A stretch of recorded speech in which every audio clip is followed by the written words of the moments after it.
तो सर जिस तरह से हमारे दो एनिमी हैं पूरब में और पश्चिम में, उनके साथ आपकी आपने जो वॉर में आपने हिस्सा भी लिया, तो सर अभी जो रिसेंट इवेंट हुआ पहलगाम में, उसके बारे में आपके क्या व्यूज हैं? पहलगाम एक मेरे ख्याल में एक एक अंग्रेजी वर्ड है कॉल्ड इन्फ्लेक्शन पॉइंट। हम्म। इन्फ्लेक्शन पॉइंट मतलब एक बहुत ही जरूरी और बहुत ही इम्पोर्टेंट इंसिडेंट या इवेंट है हम्म। मेरे नज़रिए से। हम्म। अ, हालांकि आई थिंक सब सब इसको एक्सपेक्ट करते थे, क्योंकि कुछ साल पहले पुलवामा हुआ था, उससे पहले उरी हुआ था। हम्म। तो ये एक एक सिलसिला है, लेकिन पहलगाम और पहलगाम के बाद जो कार्रवाई हुई है वो बहुत ही अलग रही है हिंदुस्तान की तरफ से। हम्म। एंड इसको जानने के लिए हमको ये सोचना पड़ेगा कि पाकिस्तान का मकसद क्या था पहलगाम करने। हम्म। वो पाकिस्तान एक ऐसा देश है जिसमें गरीबी, फ्लड्स,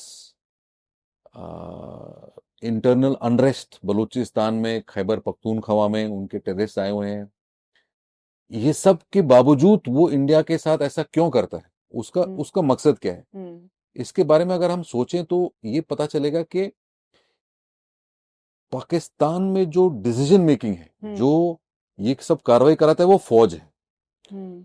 और फौज बार बार अपना इंपॉर्टेंस पाकिस्तान के जहन में, पाकिस्तान के जो लोग हैं उनके जहन में दिखाना चाहती है हम्म। कि भाई, अभी आपने देखा आसिम मुनीर और उनके प्राइम मिनिस्टर गए थे डोनाल्ड ट्रंप से मिलने। साथ साथ खड़े थे दोनों, प्राइम मिनिस्टर और आर्मी चीफ। सीडीएस भी नहीं है वो, फील्ड मार्शल हैं, पर आर्मी चीफ ही हैं। और कौन सा देश, इस दुनिया में और कोई देश नहीं है जिसमें प्रधानमंत्री के साथ आर्मी चीफ जाके ट्रंप के साथ लंच खा के आए। अकेला भी गए थे वो, आसिम मुनीर अकेले लंच खा के आए। ऐसा क्यों है? क्योंकि पाकिस्तान में फौज का ही सबसे बड़ा हाथ है डिसीजन मेकिंग में, फॉरेन पॉलिसी में, इकोनॉमिक पॉलिसी में, हर चीज में। लेकिन क्योंकि उनके अंदरूनी हालात इतने खराब हो चुके हैं, हम्म। तो जो पाकिस्तान का आम आदमी है, आम औरत है, वो सोचता होगा कि देखिए कुछ तो हो नहीं रहा अंदर, तो हम्म। ये फौज क्या कर रही है हमारे लिए।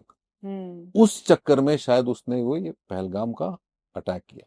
उसको पता था कि अगर हम पहलगाम करेंगे तो इंडिया भी कुछ उसके अगेंस्ट कुछ कार्रवाई करेगा। अगर वो कार्रवाई करेगा तो हमारी फौज, मतलब पाकिस्तानी फौज, उसके खिलाफ खड़ी होगी, और पाकिस्तानी फौज का रेलेवेंस पाकिस्तान के देश में दोबारा से आ जाए। आई डोंट थिंक, मतलब मेरे दिमाग में और कोई ऐसी चीज है ही नहीं।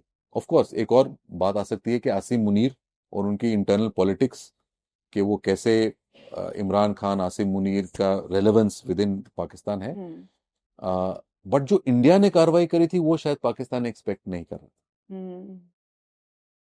हालांकि अगर आप स्टेप्स देखें, उरी के बाद एक छोटा सा हमने क्रॉस बॉर्डर स्ट्राइक किया, पुलवामा के बाद हमने बालाकोट स्ट्राइक किया, तो Pakistan should be expecting it कि अभी वो और भी डीप आएंगे, और हम्म। भी अंदर आके हमको अटैक करेंगे। बट उनको शायद ये एहसास नहीं था कि इंडिया इतना अग्रेसिव अटैक करेगा, हम्म। कि उसके बेसिस को इतने अंदर तक हम्म। बर्बाद कर देगा। तो इसमें इंपॉर्टेंस देखने के बात यह है मेरे ख्याल में कि अब क्या। हम्म। आ, ऐसा तो शायद ना होगा कि पहलगाम के बाद कोई और टेररिस्ट पाकिस्तानी या पाकिस्तानी बैक टेररिस्ट कश्मीर में आतंकवाद नहीं करेगा। हम्म। अगर वो आतंकवादी करेगा और हमारे को नुकसान हुआ, चाहे हम्म। वो सिविलियंस का हुआ, चाहे वो फौजियों का हुआ, चाहे किसी का हुआ, तो फिर क्या कार्रवाई होगी इंडिया की।